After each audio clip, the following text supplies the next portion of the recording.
Under the rising sun of 1941, Japanese torpedoes carved fire across Pearl Harbor.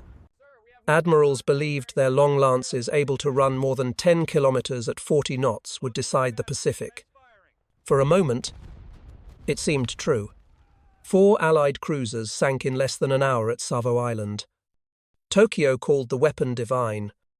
But across the ocean, a different revolution glowed green on radar screens. American cruisers no longer fought with eyesight, but with invisible beams that saw through the dark. How could the most advanced torpedo in history lose to a flicker on a screen? The Pacific War was the largest naval contest ever. Hundreds of thousands of men, thousands of ships, battles spanning distances wider than Europe.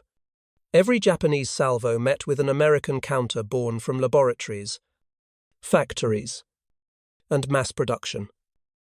By 1944, the spear of the torpedo had met the shield of radar, and the shield proved stronger. What began with explosions at Pearl Harbor ended in the thunder of radar-directed guns at Leyte Gulf. This is the story of how one empire's faith in a single weapon was broken by science, industry, and adaptation. The first thing sailors at Pearl Harbor saw was not the rising sun, but white wakes racing beneath the water. Japanese torpedoes, fitted with wooden fins to steady their dive into the shallow harbor, streaked toward the moored American battleships. Moments later, the USS Arizona erupted in a column of fire so vast it split the morning sky. To the officers who had trained at Itajima Naval Academy, this was proof that Japan's chosen weapon, the torpedo, was destiny-made metal. For years, admirals in Tokyo had invested their faith in 2 designs, the Type 91 aerial torpedo and the Type 93 long lance. Both outranged anything the Allies possessed. One capable of slicing through shallow harbors, the other striking targets at distances of more than 20 miles.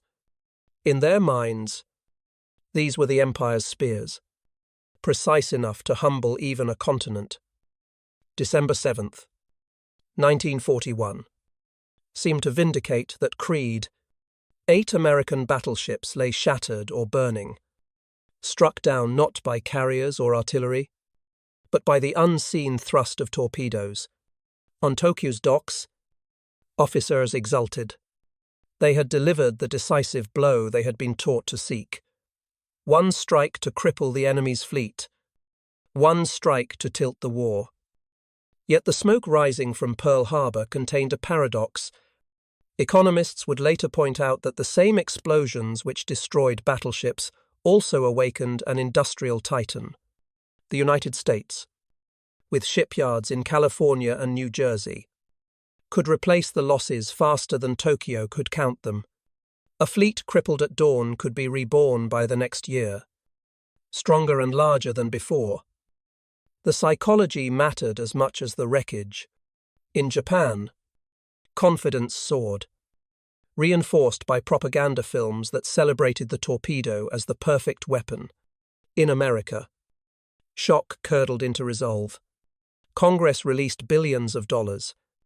Factories expanded shifts, and radar laboratories drew funding overnight. Pearl Harbor was no mere victory.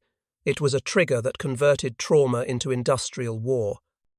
From a historian's distance, the comparison is stark.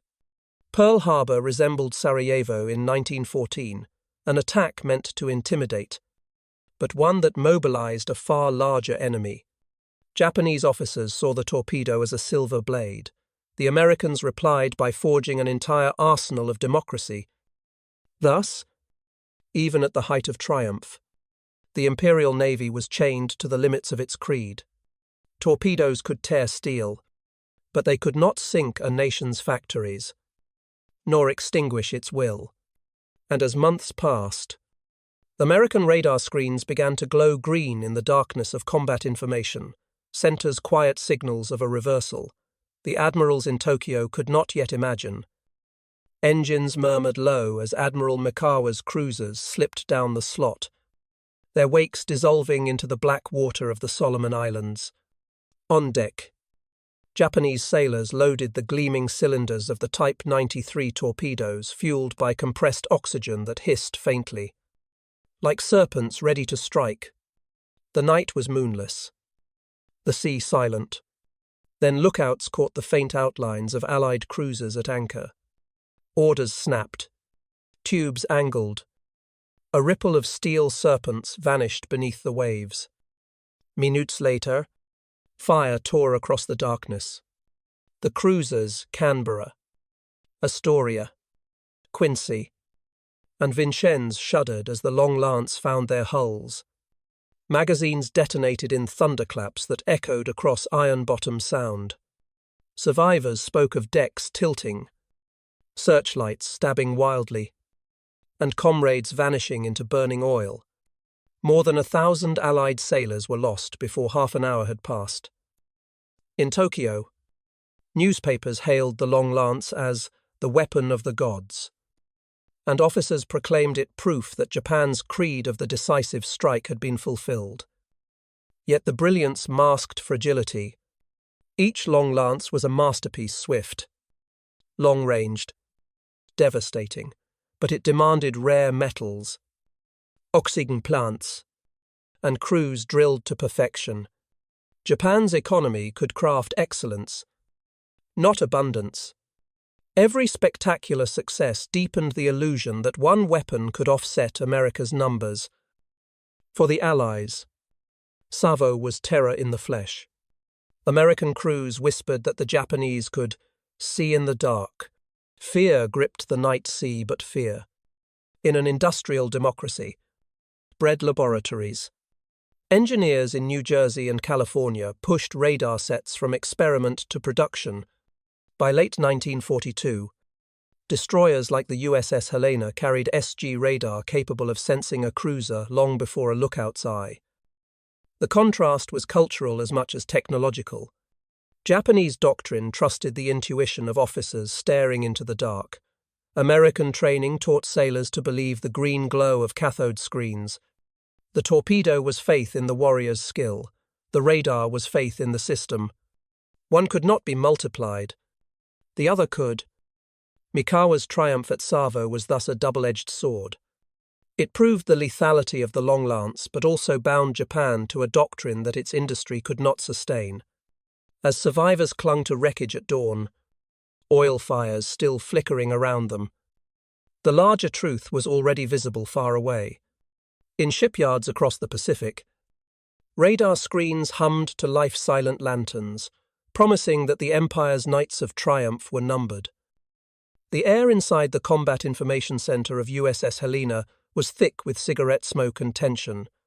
Men leaned over glowing green screens, their faces lit by the ghostly shimmer of the SG radar. For sailors who had survived Savo Island, that phosphorescent glow was more than electricity on glass. It was the promise that they would never be blind again. On the night of October, 1942, off Cape Esperance, Japanese cruisers advanced under the cloak they believed invincible. Darkness. For decades, their doctrine had turned the night sea into a hunting ground. Torpedoes loosed unseen, searchlights flickering only after the killing stroke. But this time, Helena's radar operators whispered bearings through their headsets. Their voices calm, mechanical. Guns elevated not by guesswork but by coordinates. When the order came, American salvos split the night, hammering targets no eye could see. For the Japanese, it was bewilderment turned horror. Darkness had always been their ally. Now it betrayed them. The long lance could not strike if its launchers were already burning. Their vaunted invisibility was stripped away by beams no human eye could detect. But every American shell seemed to follow. The metaphor inverted, the ocean itself had become a chessboard, and only one side could see the pieces. Psychologically, the contrast between navies was stark. Japanese officers still trusted in sharpened vision, in intuition trained under Etajima's iron discipline. Americans, by contrast, surrendered instinct to the green glow of circuitry. To the old guard, firing at radar blips seemed madness. To younger commanders, it was precision. In that surrender to the machine lay a deeper transformation, confidence built not on faith in the senses but in the system. Economically, radar was the truest emblem of America's war. It was not a single miracle weapon, but a reproducible one. By 1943, factories in New Jersey and Massachusetts turned out thousands of sets, wiring even escort destroyers with the power to see through rain, smoke, and night. Japan, already straining to keep its torpedo plants alive, could not match this invisible tide of electronics. At Cape Esperance, the material results were modest. Several Japanese ships damaged or sunk, but the psychological fracture was decisive. The myth of night invulnerability cracked. For the first time, Japanese captains realized they were not the hunters but the hunted. Initiative had shifted, not through weight of steel alone, but through the power to see first. In the larger arc of history, this was more than a tactical episode. Radar was to the Pacific what rifled muskets had been to medieval armor, a silent revolution that rendered an old creed obsolete. Admirals who still clung to intuition were commanding fleets already out of time. As Helena's operators watched the electronic echoes dance across their screens, they could not yet name the future. But historien can. In that moment, the decisive weapon of the Pacific was no longer the torpedo slicing unseen beneath the waves. It was the invisible lighthouse, sweeping the ocean with beams that never flickered, exposing every predator before it struck. The Pacific smelled of aviation fuel and cordite long before radar began to sweep its horizons. At Midway, in June of 1942, the contest was no longer fought by torpedo wakes at night, but by squadrons of aircraft hurled from wooden decks. The Japanese sailed with 4 fleet carriers, Akagi, Kaga, Soryu, and Hiryu, confident that the same creed of decisive battle, sharpened by torpedoes and gunnery, would break the Americans once more. What they discovered instead was that the ocean had a new arbiter, the carrier air wing, Admiral Chuichi Nagumo, torn between caution and orthodoxy, hesitated as reports arrived, reshuffling bombs and torpedoes below deck while time evaporated.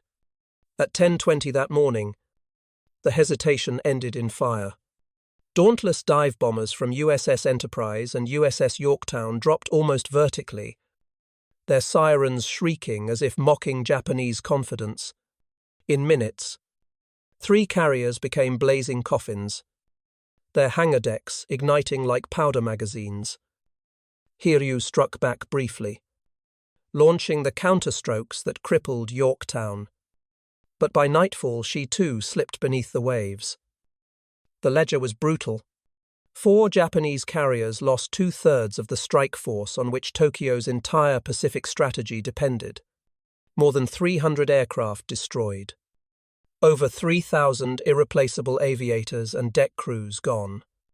By comparison, the United States lost 1 carrier, Yorktown, and a fraction of the men.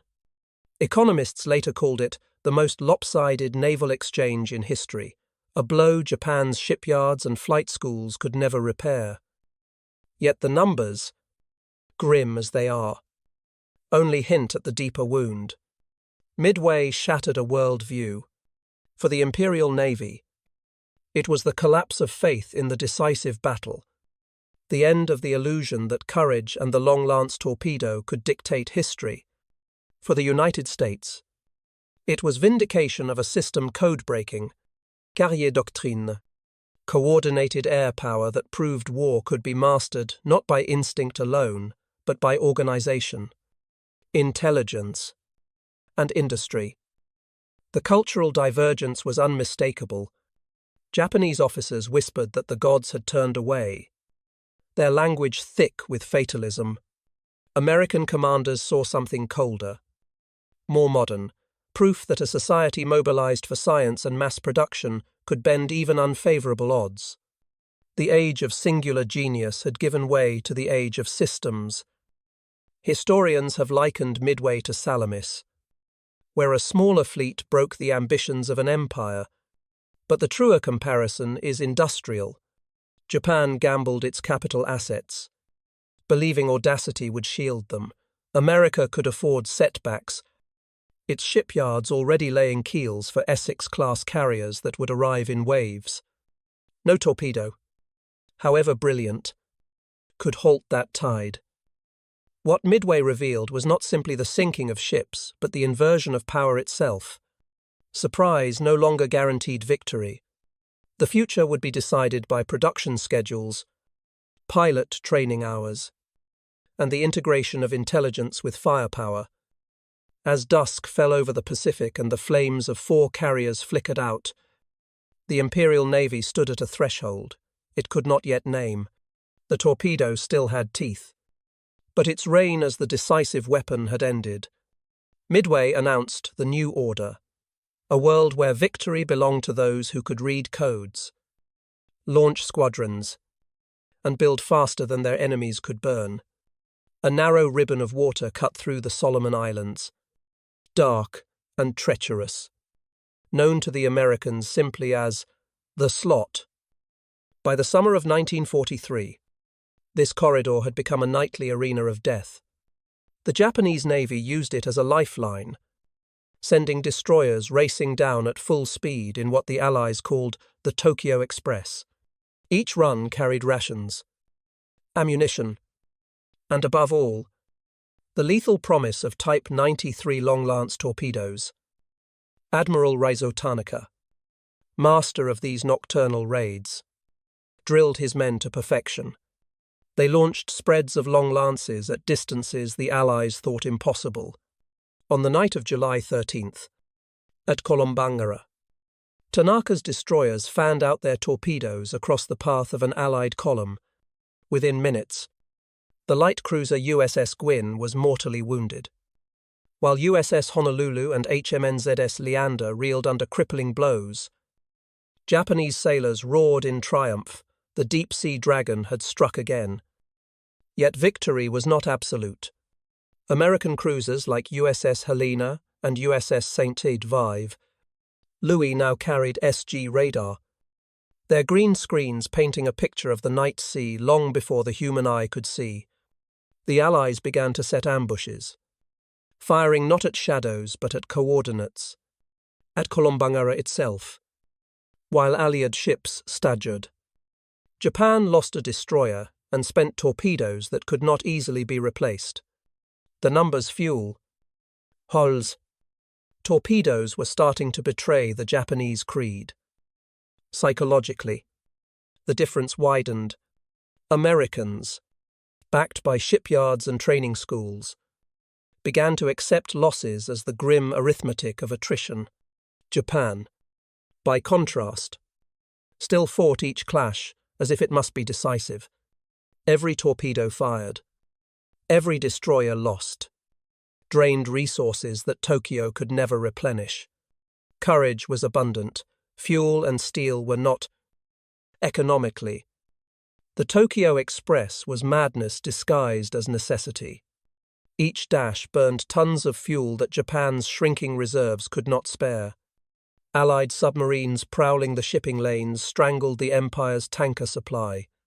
By late 1943, every sortie carried not just cargo, but the hidden cost of strategic exhaustion. Meanwhile, American convoys steamed with radar screens glowing and carrier aircraft overhead, supplied by a logistical machine stretching from Brisbane back to the California coast. The slot became a cultural mirror for Japanese crews. It symbolized daring the idea that audacity could cancel material inferiority. For Americans, it was a proving ground where radar-directed gunnery matured, a rehearsal for fleet battles yet to come. One side clung to valor, the other to systems. By the year's end, the Imperial Navy's destroyer force was withering. Each wreck swallowed by the slot carried not only twisted steel but also trained sailors who could never be replaced. What looked on paper like tactical draws were, in truth, strategic defeats that hollowed Japan's ability to fight. In hindsight, the slot was more than geography. It was a narrowing channel of destiny, a place where the torpedo's fearsome legacy bled out against the cold light of radar and the endless flow of American industry. The Japanese still believed the Long Lance could win the night. History recorded instead that the slot marked the point where their doctrine began to die. Between Guadalcanal and Savo Island lies a haunted stretch of sea where, by the end of 1943, more than 50 warships slept beneath the waves. Each wreck, Japanese and American alike, was a twisted headstone in what sailors called Iron Bottom Sound. The name was not poetic exaggeration but blunt truth. Steel hulls piled upon steel hulls. Silent proof of the most brutal contest of the Pacific. The climax came in November 1942, during the Second Naval Battle of Guadalcanal. Japanese commanders, desperate to smash Henderson Field, dispatched the battleship Kirishima with escorts, certain her guns and long-lance torpedoes would sweep the night clear. For decades, Japanese officers had trusted darkness as their ally, but this time, they faced a new kind of enemy. The American battleships USS Washington and USS South Dakota carried not sharper eyes but electronic ones, modern fire control radar that pierced night and smoke. At 23:55, Washington's 9 16-inch rifles thundered as one. Shells heavier than a car tore into Kirishima, smashing through armor, igniting fuel, flooding compartments. Within minutes she was burning stem to stern. Her rudder jammed. Her guns silent, scuttled by her own crew. The battle cruiser that once symbolized imperial pride became the first capital ship in history sunk in a night action, guided almost entirely by radar. The psychological shock was staggering. Japanese doctrine had long proclaimed the night belonged to them that training, torpedoes, and intuition made them invincible in darkness. Iron Bottom Sound had been their hunting ground. Yet in one violent hour, technology erased tradition. American sailors, still haunted by Savo Island's humiliation, felt the ledger had been balanced. Economically, the contrast was merciless. The loss of Kirishima meant tens of thousands of tons of irreplaceable steel and a crew of trained specialists gone forever. For the United States, damage to South Dakota was serious, but temporary Pearl Harbor's docks and Puget Sound's yards worked day and night, ready to patch, rebuild, and return ships to sea. By 1943, America could launch a new destroyer every few days and a new carrier every month. Japan, strangled by blockade, could not replace even one lost battleship. Culturally, the battle showed two navies diverging. Japanese officers still clung to instinct and valor, convinced the human eye and spirit could master the sea. American officers began to place faith in abstract screens and numbers. One gunnery officer aboard Washington later admitted he never saw the enemy at all. He fired because the radar told him where to aim. It was the moment when naval combat shifted from eyesight to electronics, from warrior intuition to industrial science. Iron Bottom Sound became more than a name. For Japan, it was a graveyard of illusions, a reminder that torpedoes and bravery could not defeat radar and production. For America, it was both cemetery and classroom, each wreck a lesson in blood that sharpened doctrine for the next fight. By the end of the Guadalcanal campaign, the long-lance torpedo still inspired fear, but it no longer guaranteed mastery. Darkness itself had been stolen by radar beams invisible to the eye. In those waters littered with burning hulks, the Pacific War crossed a threshold. The age of intuition gave way to the age of electronics. By the summer of 1944, The Pacific sky had become a graveyard waiting to be filled.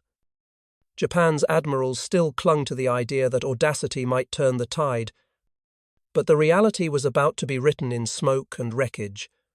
The clash that followed the Battle of the Philippine Sea would be remembered not for torpedoes in dark waters, but for fighters guided by radar, launched from decks mass-produced in American shipyards.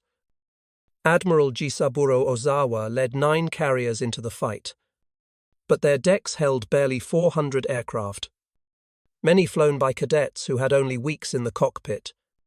Their opponents, Admiral Mark Mitcher's Task Force 58, sailed with 15 carriers, over 900 aircraft, and a radar network that could choreograph interception with metronomic precision. It was not a contest of warriors, but of systems.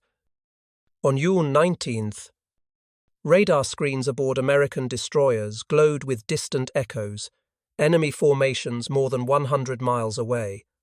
Controllers barked bearings into headsets. Vectoring squadrons of F-6 Farads Hellcats upward like hounds loosed on a hunt. The Japanese expected surprise. Instead, they found themselves ambushed by mathematics, one after another. Zeros and dive bombers disintegrated in midair, caught in the overlapping arcs of 50 caliber Gunfire. By dusk, the numbers told a merciless story. More than 300 Japanese aircraft destroyed against 29 American losses. Nearly 90% of Japan's carrier aviation vanished in a single day. The men who had once imagined themselves heirs of Pearl Harbor never came close enough to glimpse an American deck. For the United States, it was confirmation that radar coordination, disciplined training, and industrial depth had fused into a weapon more decisive than any torpedo. Economists later called it the triumph of the learning curve. American pilots rotated home to instruct fresh cadets. Compounding experience. Japanese pilots died with their knowledge, leaving green replacements to perish in turn. Radar magnified the gap. Even rookies in Hellcats fought with veteran confidence. Steered by controllers who turned combat into geometry. Against this system, courage dissolved into futility. Sociologically, the impact diverged sharply. In America, newspapers seized on the phrase "turkey shoot," turning industrial slaughter into a symbol of effortless dominance. Casualty ratios became national folklore, proof that democracy and technology had combined into invincibility. In Japan, the truth was hidden. Official bulletins spoke of gallant sacrifice, but inside the naval staff, the mood curdled into despair. Carriers sailed on as hollow shells, their decks empty, their future reduced to decoys. The Philippine Sea was more than a battle. It was an eclipse.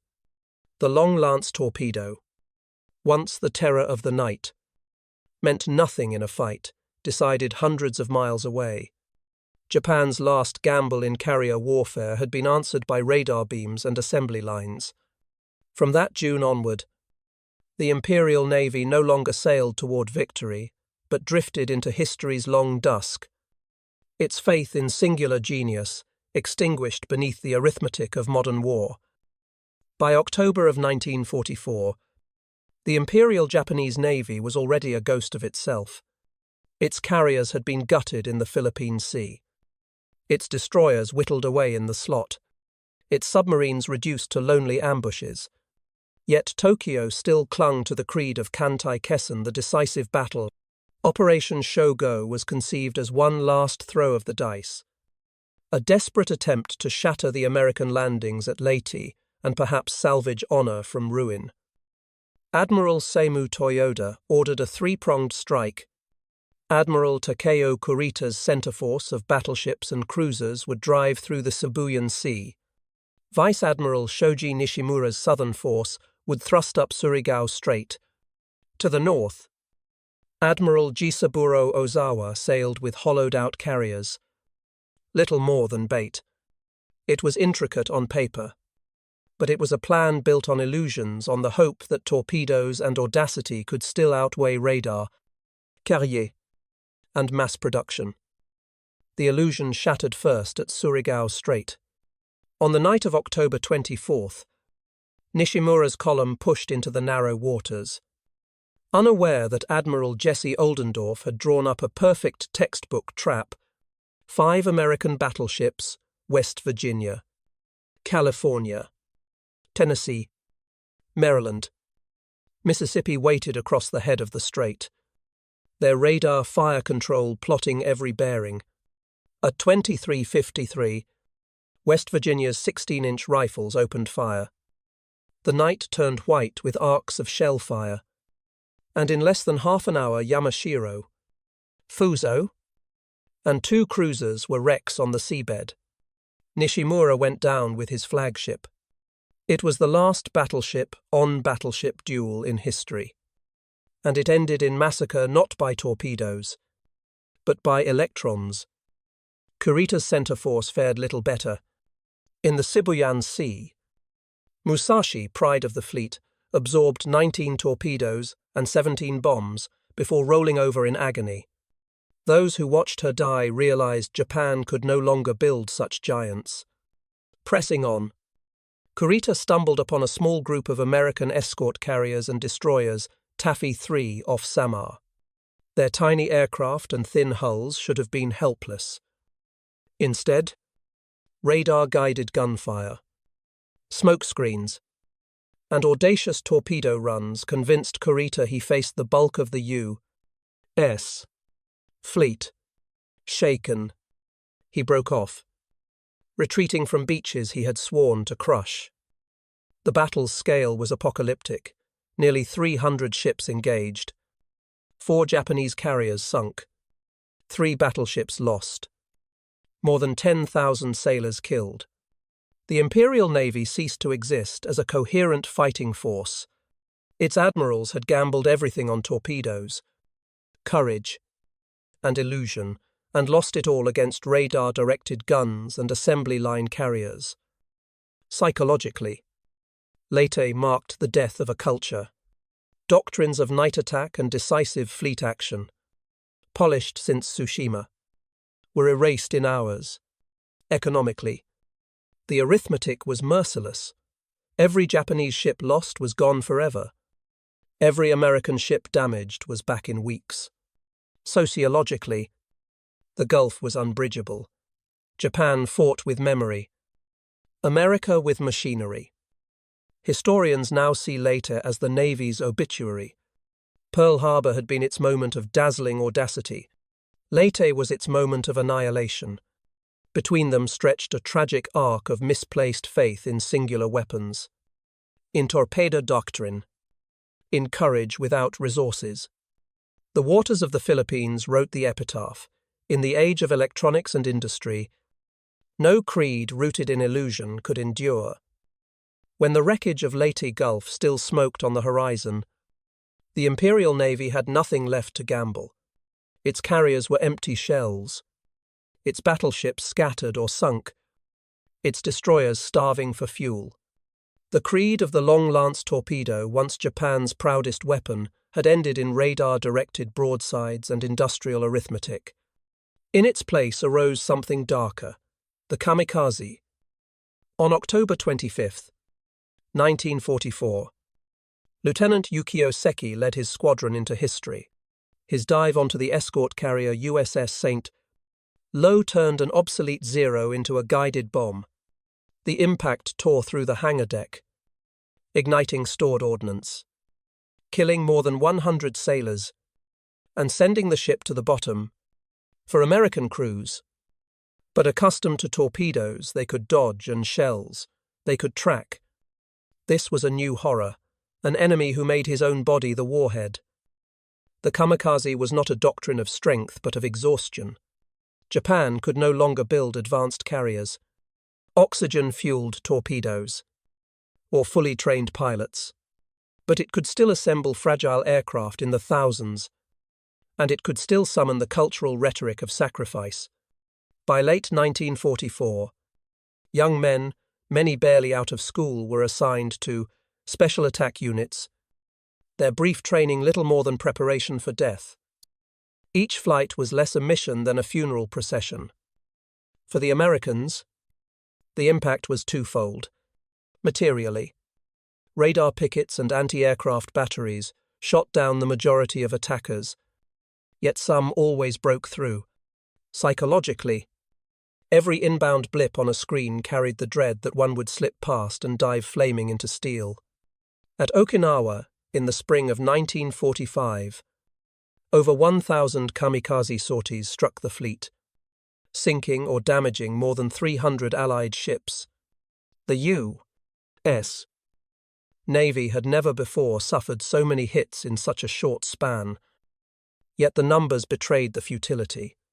Fewer than 15% of kamikaze ever reached a target. Economically, it was catastrophe, scarce fuel and irreplaceable lives spent for fleeting tactical effect. Sociologically, it revealed a society at breaking point, willing to transform suns into expendable projectiles. To Allied observers, it looked like fanaticism. To Japanese leaders, it was arithmetic. If machines could not win, flesh must substitute. In a grim way, the kamikaze was the final mutation of the torpedo creed. The steel weapon of oxygen had failed. Now the human body became the torpedo. It was both continuity and collapse. Proof that when technology and industry had already decided the war, desperation filled the gap with sacrifice.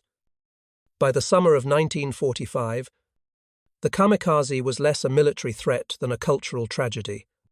Thousands died in flaming arcs that changed nothing in the balance of power.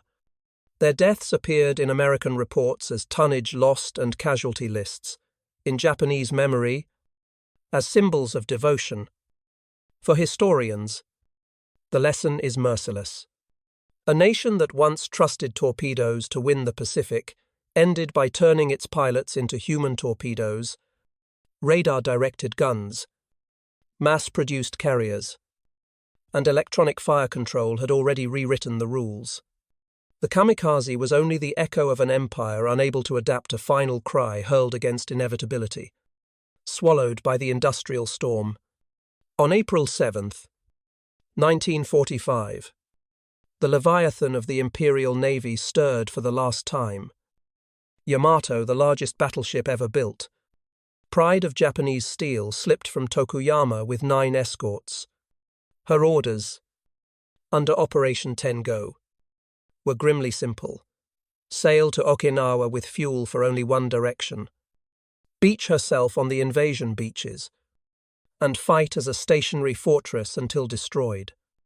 It was not a mission of hope, but of ritual. The final echo of a creed that had once exalted torpedoes.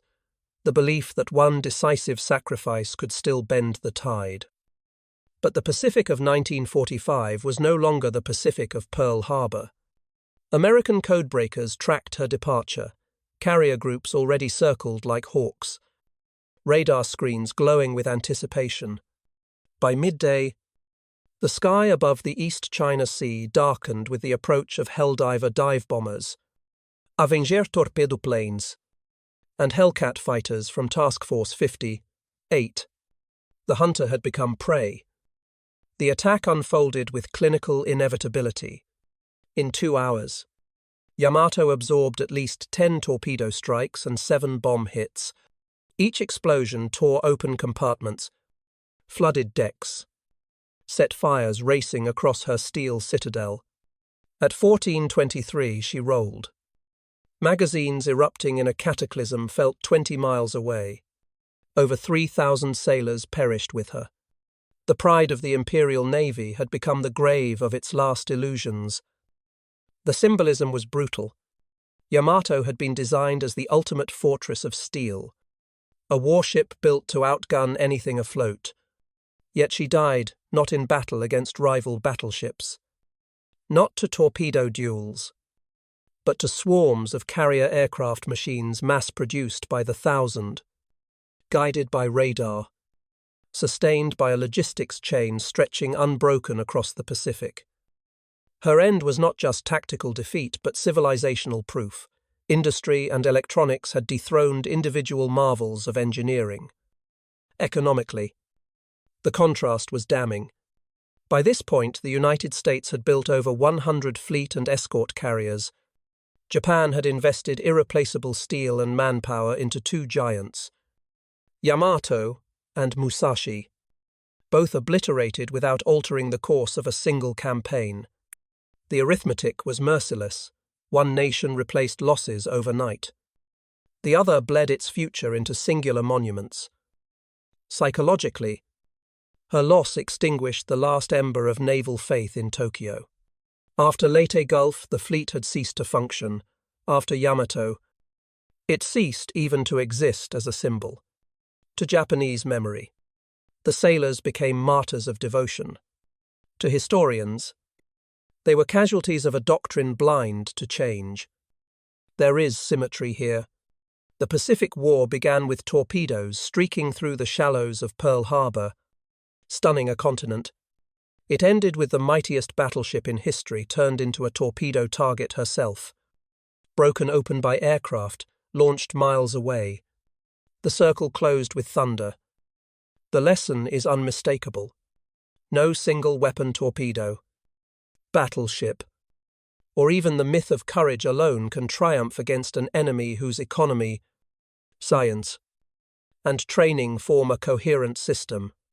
Japan's admirals believed steel lances would decide the Pacific. In the end, it was radar beams, carrier squadron, and industrial scale that wrote the verdict, consigning the Imperial fleet to silence beneath the sea. When silence fell over the Pacific in August 1945, the seabed from Pearl Harbor to Okinawa carried the verdict. Japanese admirals had trusted in the long lance, the deadliest torpedo of its age. It sank cruisers in minutes, sent battleships burning. Yet in the end, it was not the spear that prevailed, but the system. Radar turned darkness into daylight. Fire control computers translated pulses into instant broadsides. Carrier air groups, guided from miles away, erased fleets before they closed to torpedo range. And behind it all, America's factory poured out ships, planes, and fuel in numbers Japan could never match. Courage met scale. Intuition met calculation. A silver bullet met an industrial machine. The result was inevitable. Yamato herself went down under waves of carrier aircraft, proud but doomed. The last monument to a creed that could not survive modern war. The lesson endures. No weapon, however brilliant, can outlast a system that adapts, multiplies, and returns tomorrow. Japan believed torpedoes would decide the Pacific. In truth, radar, carrier, and industry wrote the ending, leaving wrecks on the ocean floor and a warning carved in steel. In modern war, it is the system, not the spear, that wins.